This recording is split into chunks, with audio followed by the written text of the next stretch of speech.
about 50 different people got up and were like saying, no, we don't want this Turning Point USA chapter here because it's dangerous and they're hateful, and they were worried because the LGBTQ community was going to be in danger. Let's see if I got the story right, though. Mm-hmm.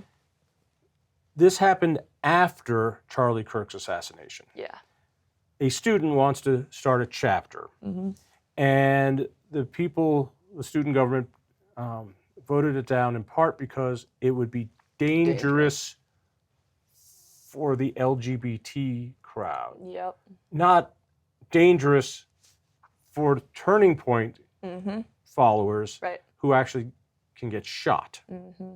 It is interesting, like after Charlie Kirk's death, how there's been so many liberals who point the finger back and they're like, no, well, we're in danger. It's like, what? The leader of Turning Point USA got shot. It's just really on really a college crazy. campus. On a college campus. It's just, very ironic.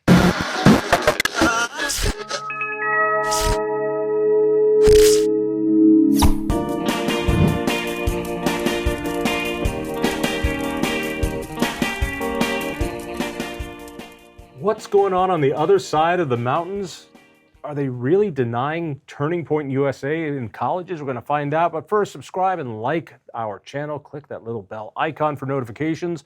And find the Devil's Advocate podcast on your favorite listening app. From Complete Colorado, Savana Kascak. How long have you been with Complete Colorado now? I've been working here since June, so I have been working here for about 5 months now. Oh my God. I know. And we haven't paid you yet. It's awesome. No, Yeah. I work for free. That's good. That's good. Well, did you go to J school or anything? I didn't, actually. So I went to Hastings College in Nebraska. I was a college athlete, so I played basketball out there for 4 years.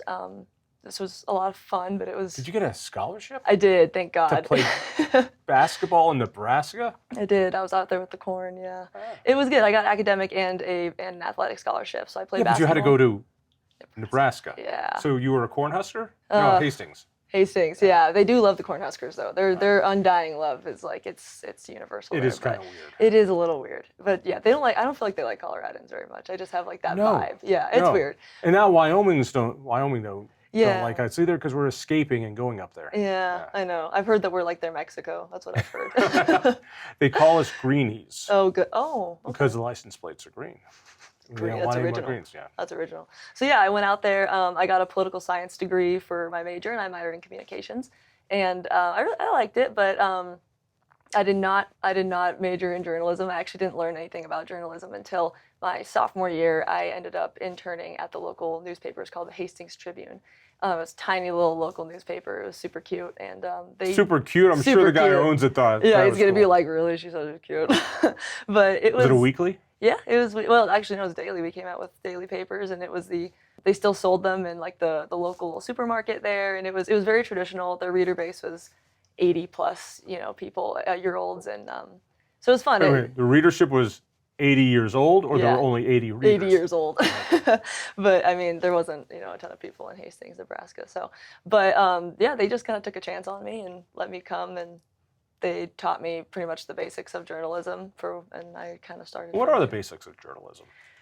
I was always told, the very first thing I was told was you never state your opinion, which is funny because journalism isn't really like that anymore. But that was the first thing I was told, was you don't say anything remotely like your opinion. So like when I would write like, a press, like a release or like some sort of event happening in town, or like maybe an organization that opened up in town, I couldn't even be like, this organization's really good for the town of Hastings. Like they wouldn't, like they're like, no, that's an opinion. You can get somebody else to say it. But yeah, it was a lot of it was just straight hard-hitting news journalism. I would set up interviews with people. It was a lot of just local stuff, and so it was kind of cool just to see like just the fundamentals of what people just cared about within the community. It was like events going on, or like feature stories, or businesses that would open up, or I covered the League of Women Voters. That was like my beat, kind of. It was like the one thing I got to do that was super consistent, because they had a Hastings, Nebraska chapter, and so I would go, and all the old ladies loved me. And all the old ladies loved me, and there were some that were kind of fun. Like I remember I covered one story. By the way, one thing I know about old ladies. Yeah. They love being called old ladies. Oh yeah, they might not love me anymore for that. That's okay. That's okay. But yeah, they would cover some interesting topics sometimes, but there was some like I listened to one time about like corn fertilizer, and I was like, oh man, this is This fun. is Nebraska. This is Nebraska. All right, yeah. so Complete Colorado was able to steal you because you got paid Nebraska wages, and that's what Complete can afford. Exactly. What's it been like? I've loved it, honestly. I wanted to be a political journalist. Like I've kind of decided that halfway through college, and so I ended up coming here for the summer, going into my senior year for their internship. I was intern under Dave Kopel for the Second Amendment internship, and I just loved it. I just thought it was really cool just to be in my home state. I love Colorado, despite where it's gone. It's been disheartening, but it was really cool. I didn't realize there were people who were working so hard to kind of change it. And so, yeah, it was. I've loved it. I've loved being able to like dive in to Colorado politics, and no matter how it's been interesting for What's sure. been the though. biggest challenge being a political reporter and complete newbie? Some people don't take me as seriously sometimes when I interview them. There's been times where I actually got told one time, I was writing a story on the concealed, no, it was a new regulation for firearms dealers. Right. So I was calling a couple of firearms dealers and just being like, hey, like, how does this affect you? You know, like, I'm just wanting somebody to be like, yeah, this is bad. Like, and it actually did shut down a couple businesses, but I wasn't able to get a hold of the business that shut down because they had removed their contact information. So I called this guy and I was just asking him a couple questions about how the firearm law had affected him, and he was like, well, tell me your views first. And I'm like, I don't really need to tell you my views because I'm a journalist. That's not the point here. But like, we do have a Second Amendment bend, so like, my goal here isn't to trash you, you know? And he was like, okay, well, how old are you? And I was like, I'm 22. I'm 22 years old. And he was like, oh, I see. He's like, so you haven't yet been corrupted by the horrible industry that you've entered. And I was like, it was the yet that got me. I was like, it was okay if you said horrible industry, because I get it. It is a horrible It industry. is a horrible industry, but it was like the yet part that I was like, I'm not gonna get corrupted. I was like, man. So that was the amazing thing, interesting. and you'll find this, and I love reporters. Mm-hmm. Reporters are informed, they're funny, they've got personality, they're smart, but they are, for the most part, completely blind to the bias of journalism. Yes. They are just blind to it. I compare it to trying to tell your uncle he's a drunk. You know, you could, and finally, when you finally got him, and he'll go, no. You're the drunk, and that's what modern journalism is. There's just, and it's because they're surrounded by their own, and they honestly believe that they are so professional that their professionalism wipes out any of their opinions. It's so true. And you know what? It might, in that they can tell the story, but they choose stories. And they choose them from a slant that usually has a political point of view. 100%. You know, you can't listen to Colorado Public Radio without it being part of the oppressed versus oppressor story. That underlines all. There's always a presumption that there is a government fix to the problem, and either government is doing it improperly, or government's not doing it at all and needs to start doing it. Right. But it's the same story all the time. Right. Well, if it's NPR, you know, they have to spend 300 words when only 10 words would suffice, because that's how they do it. Gotta follow it. Yeah. But I think there's a real need for local journalism. I think there's a real need for the paper in Hastings, Nebraska, because that's what's happening in the backyard. And you are too young to remember when this was a hot, robust newspaper town, that there were talk radio stations that would battle each other for news coverage and opinion coverage, that there were 2 daily newspapers and a whole bunch of other small community weekly newspapers all fighting to try to get a scoop, that we had hundreds and hundreds and hundreds and hundreds of reporters and editors and line editors. It was a town, and even the news on television had wanted to be in that. It's all gone. Yeah. All to say that Complete Colorado, I believe, fills a niche that needs to be filled of local coverage and Colorado coverage. So let's bring it to a story you did recently. It was Fort Lewis College? Yes, it was Fort Lewis College. Now, for those people in my position, we look at somebody like Charlie Kirk, and I agree with him and I don't agree with him, but you know, the work that gets done at Independence Institute, it's not that dissimilar. Right. We go and say things that people don't want to hear. Yeah. And we often go to some places where we're not particularly welcomed with loving arms, but that's our job to go and engage, Absolutely. to communicate, and not to get shot. Yeah. And you were on a college campus. Mm-hmm. I don't know what it was like in Hastings, Nebraska, but in Boulder, Colorado, even when I went there in the Stone Age, it was not comfortable if you were not liberal, if you were Right. not progressive. Mm-hmm. So what was the story out in Fort Lewis? Yeah, so Fort Lewis College, like you said, after the shooting of Charlie Kirk, one of the seniors out there just recently decided, he's like, well, he was devastated like most of us were about all of it. And he was like, especially being a young person and being involved in politics or being interested in politics, right? He's like, well, this is devastating and I want to do my part for something. So he decides he wants to go start a TPSU chapter. TPSU. Turning Point USA, Turning Point USA chapter. So he goes, and it's a pretty standard process. I believe I think there's a 2-part committee process. He has to promote it to, I think, the funding part of it, and then he has to pass it through the student government. So the student government actually was the one that was in charge of saying yes or no, which I thought was interesting. But because it's that a was student just to get another student group on Yes. campus, because COPERG, Colorado Special Interest, I forget what it was, but there's all these groups: college Republicans, college Democrats. Exactly. They're all good government groups that want to engage in a debate. What happened? Yeah, so he took it. I think he had 2 other people with him, and he took it to the student government, and they had a pretty well attended meeting. Actually, everybody was fired up about it. I think he said that about 50 different people got up and were like saying, no, we don't want this Turning Point USA chapter here because it's dangerous and they're hateful, and they were worried because the LGBTQ community was going to be in danger and that their gender fluid bathrooms were going to be taken away, as if a student group had that kind of power. Yeah, and so they ended up voting no on it. So they ended up turning it away. Now Durango's predominantly very liberal, just as a town in general.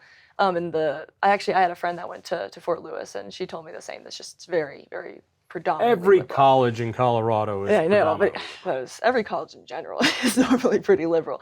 But yeah, so they denied it. So he was going to appeal the student court. Let's see if I got the story right, though.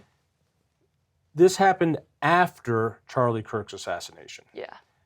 A student wants to start a chapter, and the student government voted it down in part because it would be dangerous for the LGBT crowd. Yep.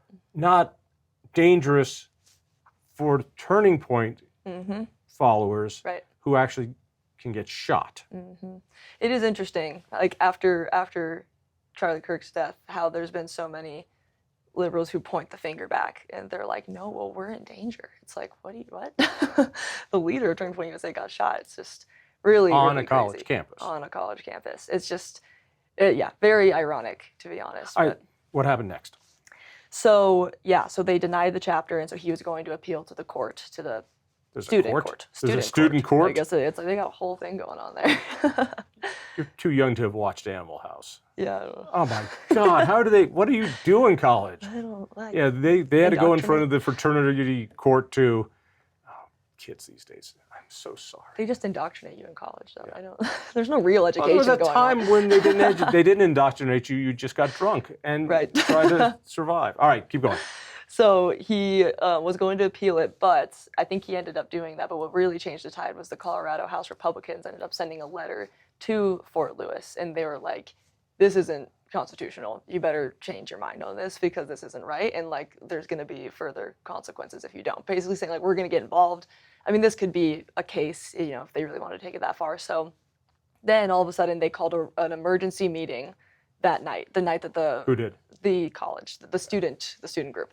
So they called an emergency meeting and they're like, well, we need to discuss this further. So they do it the next day. They called the meeting the next day. And the guy who I interviewed, he basically said it was a super weird, short meeting. They only allowed 20 people in there. So it wasn't anything compared to the first one, super small. And I think they gave time for public comment. They let the Turning Point USA people say their piece. And then they unanimously, automatically approved it. They're like, we're going to reverse our decision. You can have your Turning Point USA chapter. What happened? Was it just that some legislators, Republican legislators, had that much?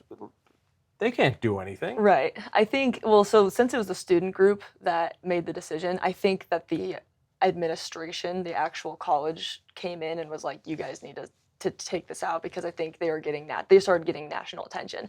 So they started seeing some media coverage, including Complete Colorado, kind of be like, hey, like what's going on here, probing. They had to issue a statement. The college issued a statement. It was super interesting because the original statement that the student group put out when they had denied the decision, they're like, well, we need to put our morality and our political ideas aside and protect our student body. That was their statement. Need to protect their student body. So then from different ideas. Exactly, and morality apparently. And they were like, we need to put our morality and our ideas aside so that we can protect our student body. And so then after they had reversed the decision, they started getting some media inquiries, and then I believe the college had put out a statement saying, well, we accept all ideologies and we accept everybody and we just want free speech to be everywhere. So it's such a lie. It is so beautiful to see examples like this of how intolerant, how awful the cancel culture is. Right. That even after Charlie Kirk is assassinated, right. As if that's not the ultimate in cancel culture, that we're not going to let these kids have a chapter of his organization, but we'll let the other chapters happen. You guys, I'm complete, linked to a video that blew my mind. Now, I get it. College kids are idiots. And they love, they know what's right. The world's black and white to them. And so it's perfectly fine to take away other people's free speech rights. Right. And more importantly, right of association. That's what a club is. It is the right to freely associate. It's in the First Amendment. It's worth reading sometime. But fortunately, there are adults in charge of colleges. There are adult faculty members who are there to explain and teach these values to kids that on a college campus, it's a free exchange of ideas, that we throw up ideas, we challenge the ideas, but it's a safe place to do that. And so there was a video of a professor just calmly coming to the defense of Turning Point USA and people who want to see that kind of debate. Who was this guy? What did he really say? Yeah, he was so calm. You could see the vein popping out of his head when he was screaming. This was the weirdest video I've seen of this professor screaming Nazis, effing Nazis, to people who just wanted to have their own club. Yeah. This was the state-sponsored, government-paid-for professor who's supposed to teach these values. Who was he? What did he say? Yeah, so his name was David Kozak. So technically I found out later, I had called the Fort Lewis Police Department. They made very clear to me, they wanted me to know that he was a former professor, that he was retired. That's what they really clearly wanted me to know that. But see, on Twitter and social media and everywhere else it had been posted, that was not said. And so I think they were probably catching some heat on that too, from what I can tell. But so he was after the initial rejection. So after they had proposed it and Fort Lewis was like, nope, you're not allowed to have this Turning Point chapter. So that happened. And then it was after the approval, my bad. So it was after the approval. So they reversed it like unanimously. And these people are outside just filming, and this ex-professor comes out and is just being just a complete jerk. He's deranged. He is deranged. If there was a thing of Trump derangement, that was a beautiful picture. It really was. The adult. And he's pointing in people's faces and he's saying, F the Nazis, F the Nazis. And he was like, and I think somebody said like, well, I hope you have a good day, sir. Like, I hope you have a blessed day. Jesus loves you. And he goes, oh yeah, and Jesus loves the Nazis too, right? And she's like, well, Jesus loves everybody. So, and and I think he was flipping people off. He flipped the camera off. Which shows the maturity of the people we pay with our tax money to indoctrinate our kids. This is, what did he teach? Do you know? I don't know. They didn't tell me. No, I actually requested, so actually in the video, it had looked like somebody was getting arrested or getting like pushed away by one of the police officers. And at the end of the video, you could hear them saying like, oh, we need to go check on this guy. Like, I hope he's okay after he got hit or something. And so we had maybe thought that there was a citation issued at the event, what it looked like. So I had reached out to the Durango Sheriff's Department, and then they kind of ushered me off to the Fort Lewis police, and I asked if there were any citations. They told me they'd get back to me. They never did. And then I think about a week later, they were like, oh, there's no citations. I was like, okay. So I'm glad you asked about it. And it's good that people know about this. And what an embarrassment that our tax money goes to pay these people. That's the beauty of a story like that. Now, it's not earth-shattering. It's not going to change the world. It's not Watergate, but it's a wonderful glimpse into the world that our tax money creates in colleges. You're young. Don't worry, you'll get over it. But I remember a time when I was your age that it was the left that was pounding the table saying, I defend your right to say it. They would have groups like the ACLU that would fight for neo-Nazis, real Nazis, not just made up, not real Nazis, right to speak in Skokie, Illinois. And those were mostly Jewish lawyers with the ACLU fighting for the rights of people who wanted to exterminate them to have free speech. We had people for the American Way who talked about free speech. They took pornographers and put them on a pedestal. Larry Flynn from Hustler go, no, this is what the First Amendment's all about. And now I wonder where those people are, because you're freshly out of college. Kids your age, did they get any of that? Did they get any by going to J school or through liberal arts colleges that this is a precious thing, free speech, and that we defend people we disagree with even more than people we agree with? That was an American standard. Where did it go? I think that young people, at least in this day and age, you have social media, you have a lot of things pumping people's heads, and I think that your own reputation, your own ideology, your own ideas, yourself in general is more important than any sort of truth that could be out there. I think that it's a very selfish way of thinking about the world. It's only if it affects me, right? But it truly is like, well, what's important to me and what I think is right is clearly like the absolute. And if you don't agree, then you have. But people your age have been raised in government schools with the word tolerance, with the word diversity, literally painted on high school walls. That your job is to celebrate our differences, to tolerate our differences. But that's a lie. It is a lie. It's such a wonderful lie. Yeah, you only tolerate differences if they agree with you, right? I think, more so than anything, young people, the biggest problem is it's complete misinformation. I mean, most people my age, they don't know what's happening in the world, nor do they really even care. And I'll talk to people my age about what's going on, and it is surprising to me how, depending on who it is, they will either, if they don't agree with me, pretty much just block me out. If they do agree with me, or if they don't know what's happening, they'll listen to me without a second guess. And I think that's the kind of crazy thing to me, is I'm like, I could say something so completely wrong, and you would fully believe it as true. And it's scary that I'm like, you don't even fact check me. And I mean, like they trust me because I work in politics. I'm a journalist, but I'm like, you don't even fact check me. You just fully, right? It's like the whole trust but verify. They just trust, I guess. But then there's the whole other spectrum of it where, like, especially women my age, I mean, I'm pretty much the exact opposite of my demographic. Girls, college educated or college aged women my age are so liberal. They're not just liberal, they're like activist, protesting kind of liberal. Demographically, the polls show that pretty clearly. That the urban-rural divide is nothing compared to the male-female divide. Politically speaking. And I think that's also a push that the Democrats have pushed on women my age, is they're constantly have been told, well, men have been constantly told, well, you're the problem, right? You're toxic, you're masculine, you can't be what you're supposed to be. And women are not only told that you're a victim, but you're told that you're the solution to all the problems in the world. So it's like you got just broken down to be built up again.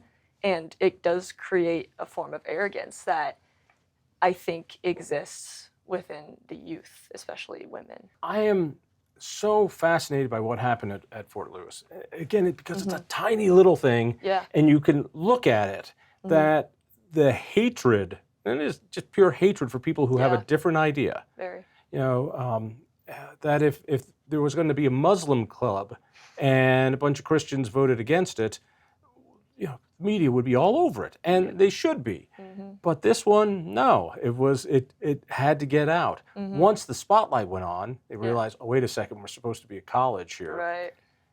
Which, again, it reminds me of during COVID. Yeah. So many of us parents got to look inside classrooms during online education.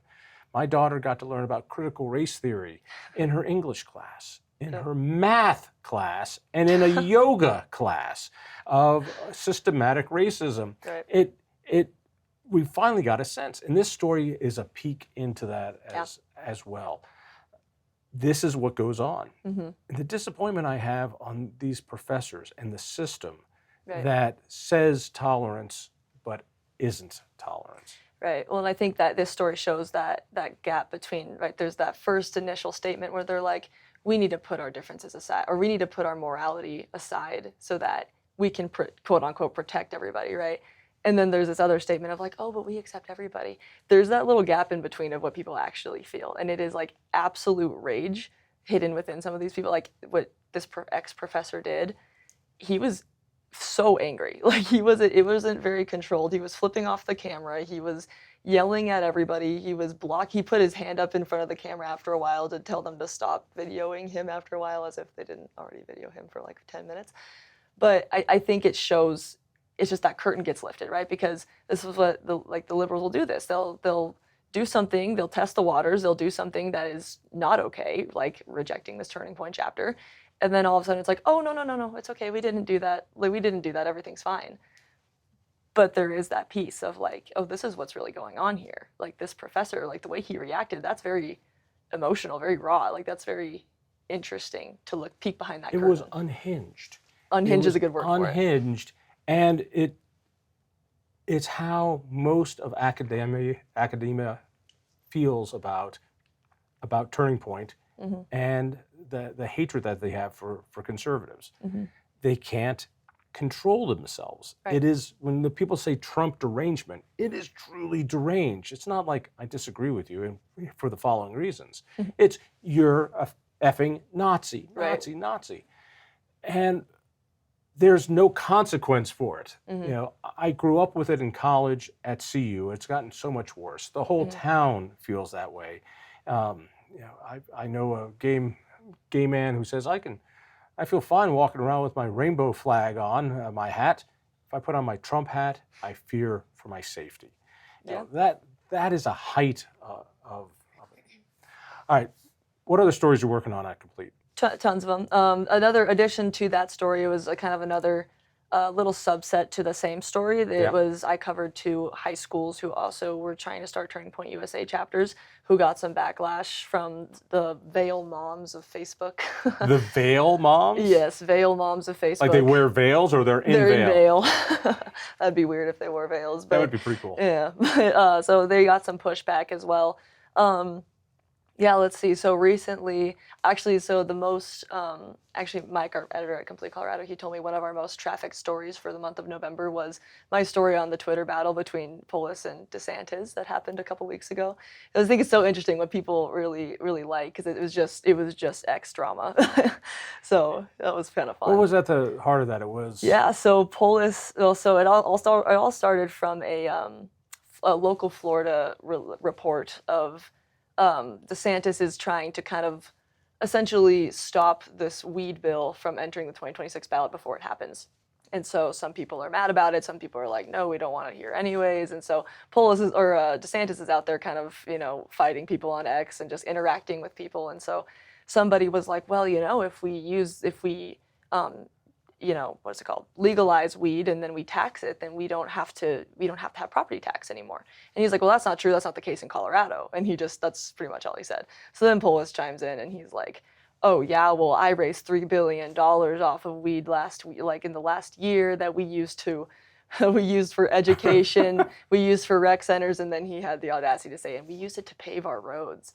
And so everybody in the comments, which is a complete fib. Right. And so everybody in the comments was like, are you kidding me? So Polis got lit up on Twitter, and or X, and then DeSantis kind of fired back, and he was like, $3 billion is chump change. I've raised $7 billion in half that time, so basically shut your mouth. So that one was pretty popular on Complete. But it's so wonderfully Polish to take credit for things he didn't do. Yeah, like there's been a dime spent on our roads. Yeah, honestly. But yeah, I just got done covering the election less than a month ago, so I pretty much covered as many tax increases as I possibly could, and there's tons to choose from. Pretty much every county in Colorado had a tax increase on their ballot, so yeah, did a lot of that. There was transportation tax increases, special district tax increases. I did one story where we, I looked at, I think it was about 6 to 8 different counties, and I looked at their ballots, and I just counted up how many special district taxes they had, and I think there was like 30 plus of them just on 6 different counties. So I did a quick story on that. Tried to just kind of like show people like, hey, this is what you're voting on. Like one thing I did learn from just dissecting ballots and kind of doing the dirty work for the everyday electorate, is like you go in and you analyze the ballot language and you're like, hey, what is this really saying? And you kind of spit it out on the other end so that people understand it more. And they will paint this nice, pretty picture of what a tax increase looks like, and they'll be like, oh no, we're not going to raise any taxes. We're just going to use it on things you really, really need. And it's like, I think Westminster wanted to raise like $14 million more in taxes so that they can spend it on emergency services. And I'm like, it's funny because I'm like, the government's already supposed to be funding emergency services, but they're like, oh, but we need more. We need more money. And so it's funny because the taxpayers read that and they're like, well, we need emergency services. I mean, we can't do that. And it says they're not raising any more taxes. No, they're just extending the tax. They're waiving the limit. They're doing all these different things, and it comes in a lot of different options. And so it is funny to me how how these ballots, they're like made to confuse people.